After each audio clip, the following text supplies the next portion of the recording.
প্রচুর বর্ষা পড়ে গেছে, প্রচণ্ড বৃষ্টি হচ্ছে এবং বৃষ্টির সাথে সাথে প্রচণ্ড চুলও উঠছে। হ্যাঁ, আজকে তো স্নান করতে দেখলাম আমার প্রচণ্ড চুল উঠছে এবং যেই কটা চুল অবশিষ্ট আছে সেগুলোকে তো রাখতে হবে এবং আমি তার জন্য একটা হোম রেমেডি ইউজ করি। আজকে আবার সেটা তৈরি করব তেলটা। চলো তোমাদেরকে দেখাই কিভাবে আমি তেলটা তৈরি করি। তেলটা তৈরি করতে কিছু কিছু উপকরণ লাগে। উপকরণগুলো হলো নিম পাতা, ক্যারিয়া পাতা। নিম পাতাটা ক্যারিয়া পাতাটা কালকে তুলে আমি ভালো করে ধুয়ে শুকনো করে নিয়েছি। আমলকি, কালো জিরে, মেথি, আর এর সাথে জবা ফুল দিলেও ভালো হয়। জবা ফুলটা আমার কাছে নেই, আমি দিচ্ছি না। আর জবা ফুলটা দিলে কি হয়, হেয়ার কালারটা একটু লালচে ভাব আসে। আমি জবা ফুল সবসময় দিই না। আর তার সাথে দিতে হবে avian capsule, vitamin E capsule. এটা দিতে হবে এবং সেটা দিতে হবে কখন দিতে হবে, কীভাবে দিতে হবে, সবটাই তোমাদেরকে আমি বলছি।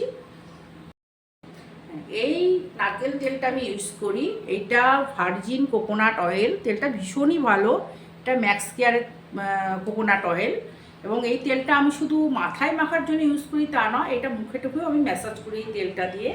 চলো দেখাই আমি তেলটা তাহলে কীভাবে তৈরি করছি। এবং আমি বেশি দিনের জন্য এটা তৈরি করব না, এটা 2 দিন ইউজ করা যাবে, এইভাবেই আমি তৈরি করব। কারণ বর্ষাকাল তো, এই তেল তো ফ্রিজে রাখা যাবে না, সেহেতু এই তেলটা বেশি দিন থাকবে না, কিন্তু অল্প করেই আমি তৈরি করছি। চলো দেখায়।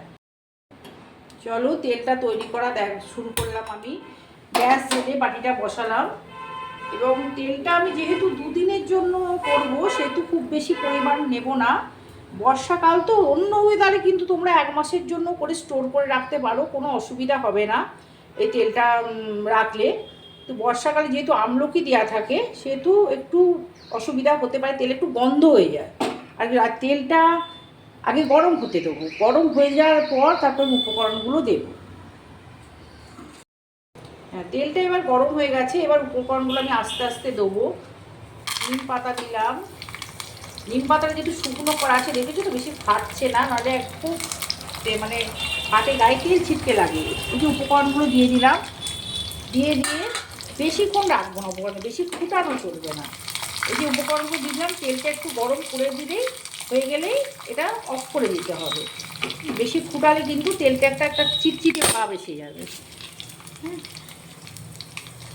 এর সাথে আমি পেঁয়াজও দিতে পারি, কিন্তু পেঁয়াজ আমি দিই না, কারণ পেঁয়াজ দিলে আমার খুব গন্ধ লাগে। ব্যাস, তেলটা আমার ফুটছে, এবার আমি রেখে দেবো। ব্যাস, গ্যাস অফ করে দিলাম। এরপর এটা ঢাকা দিয়ে আমি আজকে কিন্তু এটা ইউজ করবো না, এটা কালকে ইউজ করবো। স্নান করার আগে 3 ঘন্টা আগে আমি তেলটা ম্যাসেজ করে রাখি, যে 3 ঘন্টা পরে আমি মাথায় শ্যাম্পু করে স্নান করি। যে তেলটা ঢাকা দিয়ে দিলাম। এরপর তেলটা ঠান্ডা হওয়ার পর আমি এর সাথে, যেহেতু 2 বারের জন্য করেছি তেলটা, 3টে এভিয়ান ক্যাপসুল একটু ফুটো করে নেবো ছুঁচ দিয়ে বা সেট্রিন দিয়ে। এভিয়ান ক্যাপসুলের ভিতরে একটা তরল লিকুইড টাইপের থাকে, ওইটা 3টে এর মধ্যে আমি দিয়ে দেবো, দিয়ে মিশিয়ে নেবো, দিয়ে এটা প্যাসেজ করবো। তোমরাও করে দেখতে পারো, এটা খুবই উপকারী। এবং তোমরা ব্যবহার করে কে কেমন ফল পেলে আমাকে কমেন্ট করে অবশ্যই জানিও।